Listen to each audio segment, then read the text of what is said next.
आज प्रधानमंत्री नरेंद्र मोदी ने किसानों से संवाद करके विपक्ष पर निशाना साधा है। हालांकि सरकार कड़े विरोध के बावजूद कृषि कानूनों पर अडिग है, लेकिन प्रधानमंत्री ने साफ किया है कि अगर बातचीत की जरूरत हो तो सरकार इसके लिए तैयार है। बहस को आगे बढ़ाएं उससे पहले बातचीत के पीएम के प्रस्ताव वाला बयान सुन लेते हैं। तर्क और तथ्य के आधार पर हर कसौटी पर हमारे ये निर्णय कसे जा सकते हैं। उसमें कोई कमी है तो उसको इंगित करना चाहिए, लोकतंत्र है। हमें सब प्रकार का भगवान ने ज्ञान दिया ऐसा दावा हमारा नहीं है, लेकिन बात तो हो। इन बातों के बावजूद भी लोकतंत्र में अटूट आस्था और श्रद्धा होने के कारण, किसानों के प्रति हमारा समर्पण होने के कारण हर समय किसानों के हर मुद्दे पर चर्चा के लिए सरकार तैयार है।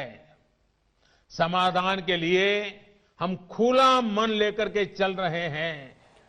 गौरव वल्लभ जी, शुरुआत से सरकार ने अपनी तरफ से कहा कि इस मामले में अहम की बात नहीं है।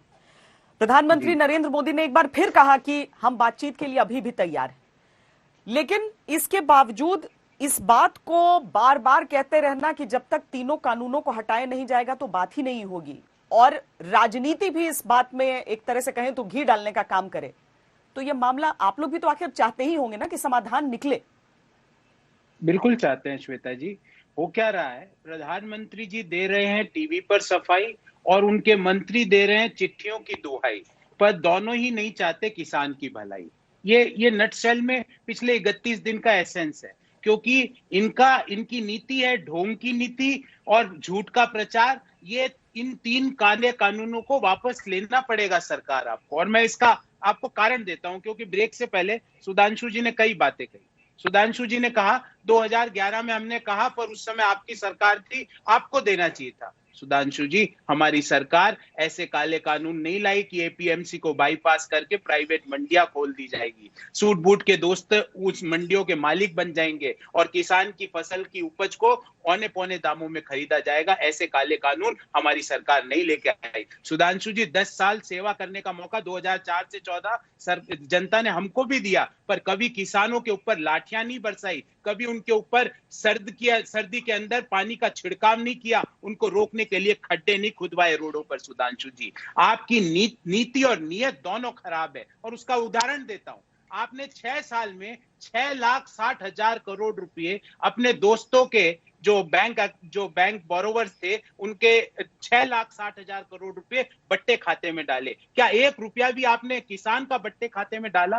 क्योंकि हमारे यहाँ किसान उस समय क्यों नहीं सड़क पर बैठे थे सुधांशु जी, पता है? क्योंकि उस समय की जो सरकार थी उसने अपने दोस्तों के कॉर्पोरेट जो अकाउंट्स थे उनको बट्टे खाते में नहीं डाला, किसान के 70,000 करोड़ रुपए माफ करके दिखाए थे, किसानों के घर घर तक खुशहाली पहुंचाने का काम किया था। और उसका मैंने आपको आंकड़ा भी दिया है कि यूपीए 2 के दौरान एग्रीकल्चरल ग्रोथ 4.3% थी, जो मोदी जी के पहले कार्यकाल में 3.1% रही। ये सरकारी आंकड़े हैं सुधांशु जी, इनके ऊपर आपको गौर फरमाना पड़ेगा। आप फसल बीमा भी लाते हो तो 26,000 करोड़ रुपए अपने दोस्तों को मुनाफा कमवा देते हो। आपकी पहली सरकार है सुधांशु जी आजाद। लेकिन गौरव वल्लभ जी, एक चीज समझना भी चाहूंगे आपसे कि अगर कब तक एक पूरे देश की समाज की सोच ऐसी हो सकती है कि अगर नुकसान हो जाएगा तो उसकी भरपाई की जाएगी? क्यों नहीं एक ऐसे दौर की शुरुआत हो जहां पर किसान इतना स्वावलंबी, इतना आत्मनिर्भर हो कि अगर नुकसान हो जाए, अगर आपदा आए तो उसे दरअसल आर्थिक नुकसान ना हो रहा हो, उसकी भरपाई कोई और कर रहा हो, उसका इंश्योरेंस हो चुका हो। ऐसी चीजें क्यों नहीं होंगी? कब तक हम उस पुरानी सोच पर रहेंगे? बिल्कुल सही है, पर उस किसान के जो बजट एलोकेट हुआ उसमें से 26,000 करोड़ रुपए अपने दोस्तों को मत कमवाओ। वो 26,000 करोड़ रुपए आप किसानों का इंश्योरेंस प्रीमियम ले रहे हो और उस प्रीमियम दे रहे हो अपने दोस्तों को, ये गलत है। मैं आपकी बात से सहमत हूं श्वेता जी, पर पहले किसान को आप सुदृढ़ तो करो। आप किसानों को लाठियां मारते हो, उनको कहते हो ये पाकिस्तानी है, ये खालिस्तानी है, ये टुकड़े टुकड़े है, ये माओविस्ट है, ये चाइनीज एजेंट है, ये कनाडा के टुकड़े पे पल रहे हैं, ये वामपंथ विचारधारा सुधांशु जी जवाब दीजिए।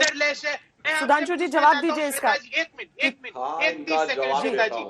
30 सेकंड सुधांशु जी, एक लाइन बोल दूं। सुधांशु श्वेता जी, मुझे मुझे पक्का पता है, आप एक वरिष्ठ पत्रकार हैं, आप जरूर सिंगू बॉर्डर गई होगी।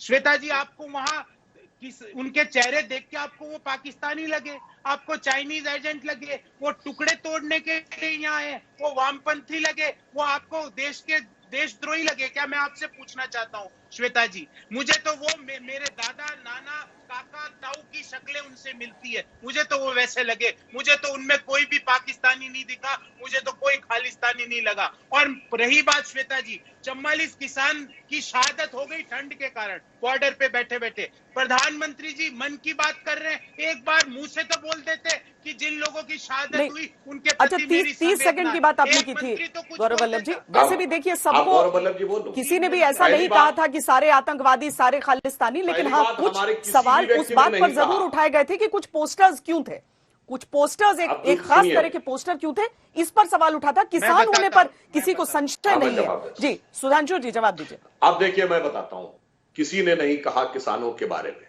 कोई नहीं कहता कि किसान कोई पाकिस्तानी, खालिस्तानी, कोई चीनी एजेंट। मगर गौरव वल्लभ जी, आज अटल बिहारी वाजपेयी जी की जयंती है। अटल बिहारी वाजपेयी देशद्रोही थे। 2 दिन पहले चौधरी चरण सिंह जी की जयंती थी। देशद्रोही थे, जेल में डाला था आपने देशद्रोह के मुकदमे लगा के। जॉर्ज फर्नांडिस को बड़ौदा डायनामाइट केस में देशद्रोही कह के हाथ में हथकड़ी लगा के रस्सी पकड़ते हुए जैसे दुर्दांत अपराधी को चलाया जाता है, वो चलाया था। वो देशद्रोही थे। इसलिए किसको आप किस नजरिए से देखते हैं, ये पूरे देश को पता है। अब दूसरी बात, आपने कहा आपकी किसान ने ऐसे नियम, खेत ने, मतलब आपकी सरकार ने ऐसे नियम नहीं बनाए किसानों के लिए। अरे आप इसी कार्यक्रम के पहले वक्तव्य को भूल गए। जवाब दीजिए ना, राहुल गांधी जी के राज्य केरल में एपीएमसी एक्ट क्यों नहीं है?